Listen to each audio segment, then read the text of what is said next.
Relative to the Browns head coaching search, which of the candidates are you most out on? And I'll say before you say anything, I don't know your answer because I told you I didn't want to know. I'm out on Mike McDaniel, and you better convince me with the young guys for the reason that you just mentioned. You've had a Deshaun Watson circus, you've had a Shedeur Sanders circus. So you're asking a guy who's never called plays, who's never been a head coach, to do that and then deal with the circus that's going to come with being the head coach of the Browns.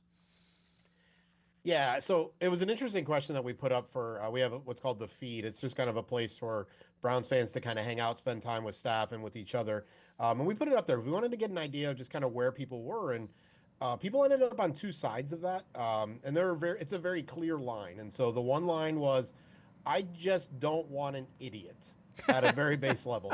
And so those people wanted Jim Schwartz, right? Those people want, and even some of them want Mike McDaniel. He's got some experience. He's done it at least. That is someone who we know, while he might have some downside as a disciplinarian and all of that kind of stuff, we also saw him make some pretty significant adjustments in the second half of the season. And it seemed possibly, and this goes back to ownership, that the Dolphins fired him thinking they could get a chance at John Harbaugh, and they just didn't, right? And so we really had the two sides. So it was, I want someone who's done it before, Jim Schwartz, Mike McDaniel.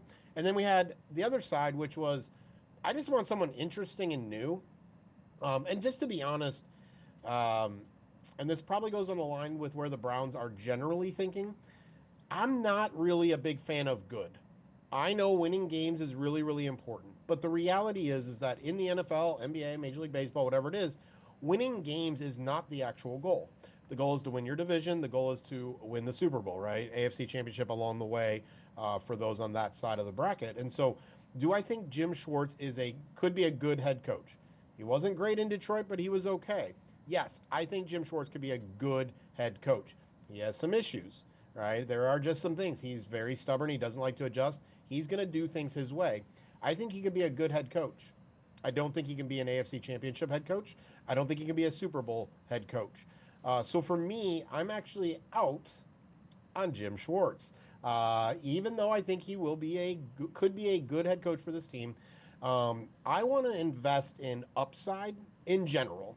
And so it's one of the reasons the NFL draft having fewer and fewer underclassmen is really disappointing, because the reality is the Browns need a lot of upside. And so how great would it be to finally get our Sean McVay?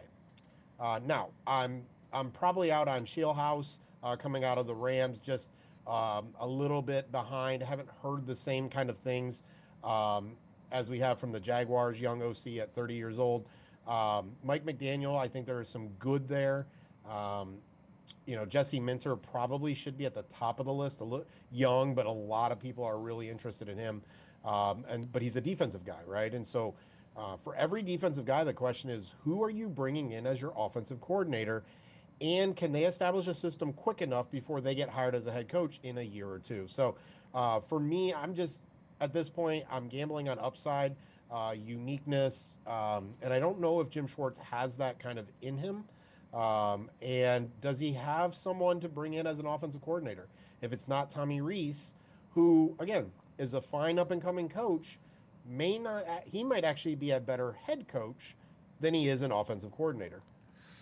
All fair points. I like the idea of Schwartz. McDaniel, again, if you're going to hire Mike McDaniel, I don't see a drastic difference between Kevin Stefanski and Mike McDaniel. My response to that is, why'd you move on from Kevin Stefanski? You got, it's Kevin Stefanski with sunglasses and a little hipper, I guess.